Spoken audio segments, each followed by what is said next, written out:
Mes chers compatriotes, mesdames et messieurs, je m'appelle Dr Noël Tchani Mwadjanvita, auteur du plan Marshall de Noël Tchani pour la reconstruction et le développement de la RDC.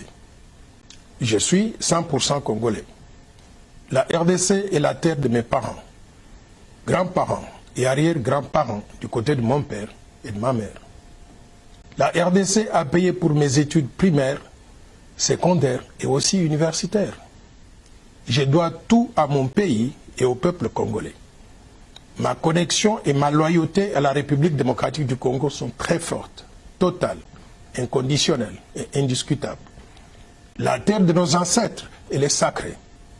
Je vous invite tous à protéger notre terre, qui est notre patrimoine commun, et à défendre l'intégrité du territoire et la souveraineté nationale, quelles que soient les conditions et quel que soit le moment. Car cette terre, c'est la seule dont nous sommes propriétaires à 100% et que personne ne doit nous l'arracher sous quelque subterfuge que ce soit. Je voudrais renouveler ma proposition du plan Marshall de Noël Tchani pour la reconstruction et le développement de la RDC comme étant la vision globale du développement pour pacifier tout le pays, lutter contre les antivaleurs, promouvoir la bonne gouvernance, développer le capital humain, promouvoir l'autosuffisance alimentaire, créer des infrastructures de base, industrialiser et diversifier l'économie nationale, promouvoir un système financier moderne et robuste, restructurer la Banque centrale du Congo en une véritable autorité monétaire et de régulation et doter le pays d'une monnaie nationale crédible tout en mettant fin à la dollarisation de l'économie nationale. La finalité du plan Marshall de Noël Tchani pour la reconstruction et le développement de la RDC, c'est de développer le pays et aussi d'éliminer la pauvreté dans laquelle croupit notre population actuellement. Le coût total du plan Marshall de Noël Tchani pour la reconstruction et le développement de la RDC est estimé à 1000 milliards de dollars sur 15 ans pour faire progresser le produit intérieur brut par habitant de 458 dollars aujourd'hui à 15 000 dollars au moins en 15 ans, tout en créant au passage des emplois et en améliorant les conditions de vie de tous nos citoyens. Ceci est tout à fait possible car je suis convaincu que l'impossible n'est pas congolais. Mais nous ne pourrons pas réaliser ce rêve si la RDC arrivait à perdre sa souveraineté. C'est pour cela que nous devons nous battre pour protéger la souveraineté nationale, étant donné que le destin de notre pays se trouve dans les mains de ses filles et de ses fils que nous sommes. Pour préserver la souveraineté nationale, je propose que la fonction de président de la République démocratique du Congo soit réservée aux Congolais nés de mère et père congolais. La suite logique du verrouillage de l'accès à la présidence exige la même portée de la nationalité au dauphin constitutionnel du président de la République, c'est-à-dire le président du Sénat congolais. Le verrouillage doit aussi couvrir quelques postes de souveraineté nationale, qui sont le président de l'Assemblée nationale, le haut commandement militaire, le haut commandement du commissariat général de la police nationale, le directeur général des migrations, connu communément comme étant la DGM, l'administrateur général de l'Agence nationale des renseignements, connu comme étant l'ANER, les hauts magistrats de la République, le Premier ministre et les ministres régaliens, c'est-à-dire les affaires étrangères, l'intérieur, la défense, la justice et les finances. Beaucoup de compatriotes ont déjà compris les enjeux du fait de l'infiltration au sommet de l'État depuis plusieurs décennies dans notre pays. Ces compatriotes soutiennent ma position de verrouillage. Mais comme il faut s'y attendre dans une démocratie naissante, quelques compatriotes s'y opposent en avançant comme argument, d'une part, que la loi proposée serait discriminatoire parce qu'elle écarterait une partie des Congolais et certains candidats potentiels aux élections de 2023. Mais d'autre part, qu'il y a des sujets beaucoup plus importants et plus urgents sur lesquels on devrait s'attarder, notamment la misère dans laquelle croupit la population congolaise actuellement. C'est pour faire face à ces questions de pauvreté et de misère que j'ai proposé le plan Marshall, dont je venais de vous parler tout à l'heure. Chers compatriotes, mesdames et messieurs, ma proposition de verrouiller l'accès à la présidence de la RDC et aux fonctions très sensibles est importante. Pourquoi? Parce qu'elle porte sur un aspect crucial de la vie de notre pays, l'accession aux plus hautes fonctions de souveraineté nationale. Ma proposition de loi ne porte pas sur les conditions d'acquisition de la nationalité congolaise ou sur les modifications de ces conditions d'acquisition de la nationalité congolaise. Ma proposition ne changerait donc rien quant à la nationalité de ceux qui sont déjà congolais actuellement. Je voudrais vous parler d'un article important de la Constitution qui parle de ces questions de nationalité. C'est l'article 10 de la Constitution de la République qui est très clair au sujet des conditions d'acquisition de la nationalité congolaise. Cet article stipule ce qui suit. La nationalité congolaise est une et exclusive. Elle ne peut être détenue concurremment avec aucune autre. La nationalité congolaise est soit d'origine, soit d'acquisition individuelle. Est congolais d'origine toute personne appartenant aux groupes ethniques dont les personnes et le territoire constituaient ce qui est devenu le Congo, c'est-à-dire actuellement la République démocratique du Congo au moment de l'indépendance le 30 juin 1960.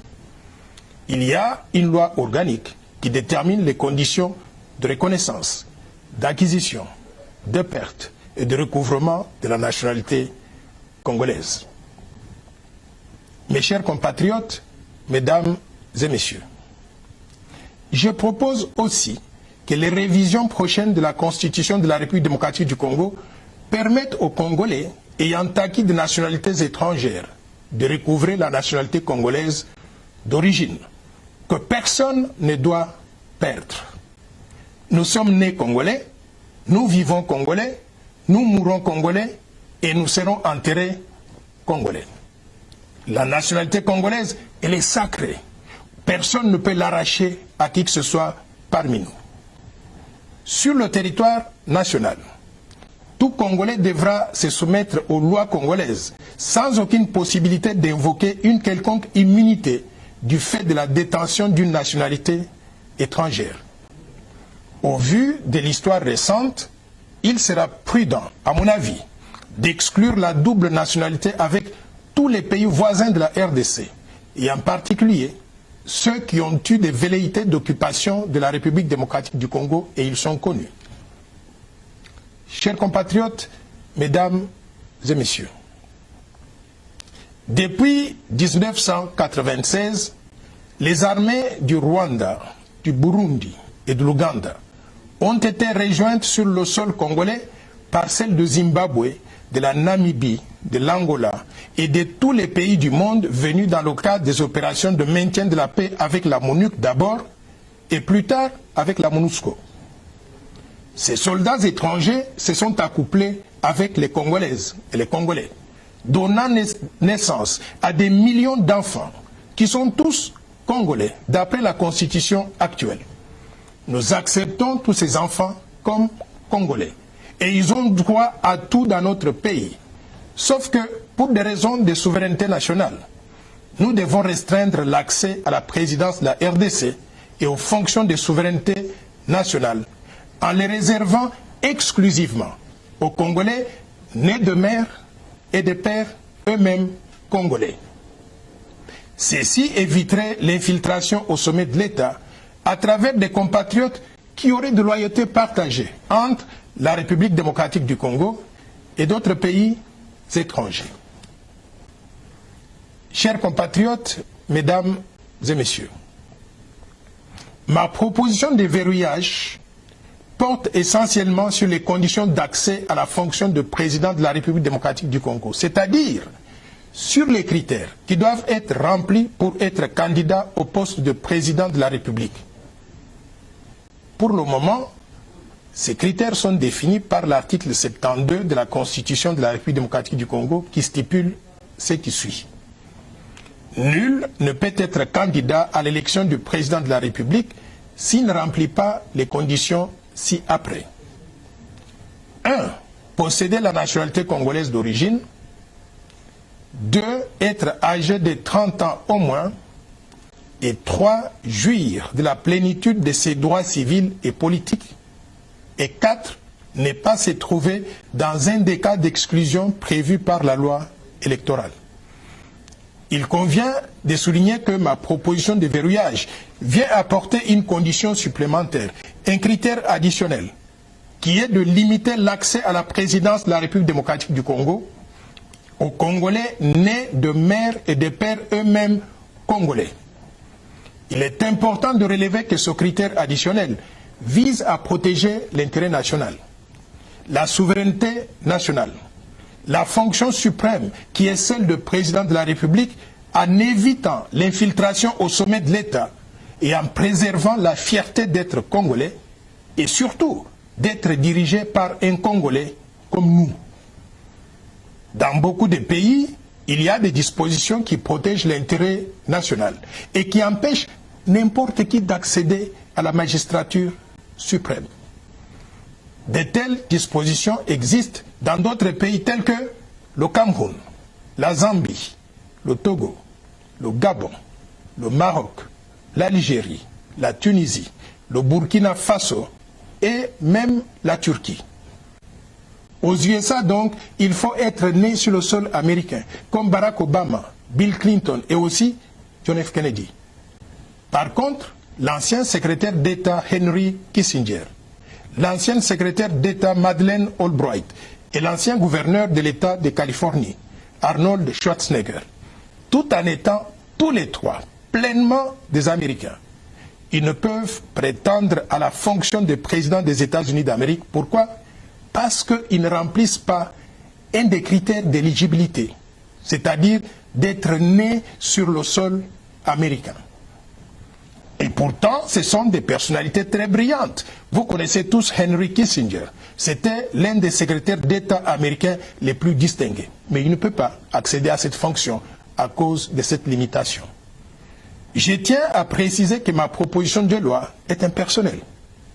Elle ne vise aucun individu, étant donné qu'à ce jour, personne n'a déclaré sa candidature à la présidence de la République lors des élections de 2023. Ma proposition n'est pas discriminatoire. Pourquoi? Parce que dans tous les pays du monde, il y a des critères d'éligibilité. Ces critères sont déterminés et discutés à l'avance. Et dès qu'ils sont adoptés par le Parlement et promulgués par le président de la République, ces critères s'appliquent à tout le monde, sans distinction, sans exception et sans discrimination. C'est ainsi que, dans la plupart des pays, il y a par exemple le critère de l'âge.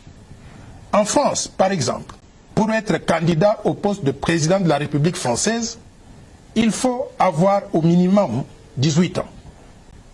Par contre, en République démocratique du Congo, on exige du candidat à la présidence de la République démocratique du Congo 30 ans d'âge au moins. Est-ce qu'on peut dire dans ce cas qu'il y a discrimination par rapport aux Congolais qui n'ont pas encore 30 ans d'âge? La réponse est non. C'est un critère qui a été accepté par tout le monde et qui va s'appliquer à tout le monde aussi.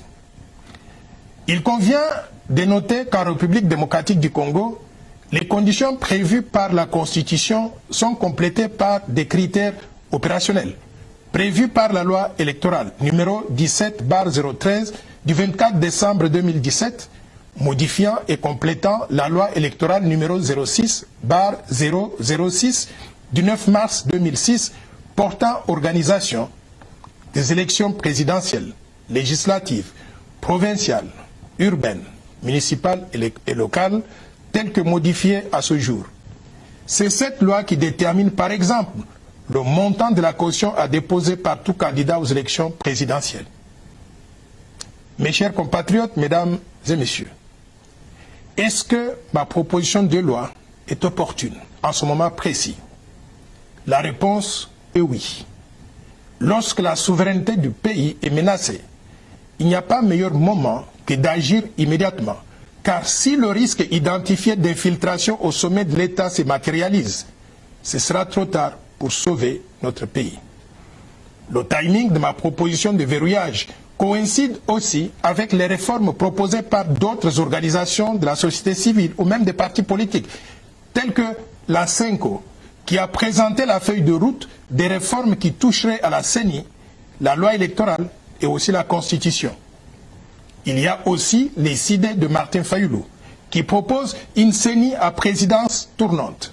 Il est donc opportun de recenser toutes les propositions de réformes institutionnelles, y inclut celle de verrouillage que je porte afin d'opérer les révisions nécessaires à la CENI, la loi électorale et aussi la Constitution une fois pour toutes afin de baliser le terrain pour les élections apaisées en 2023 mais aussi au-delà.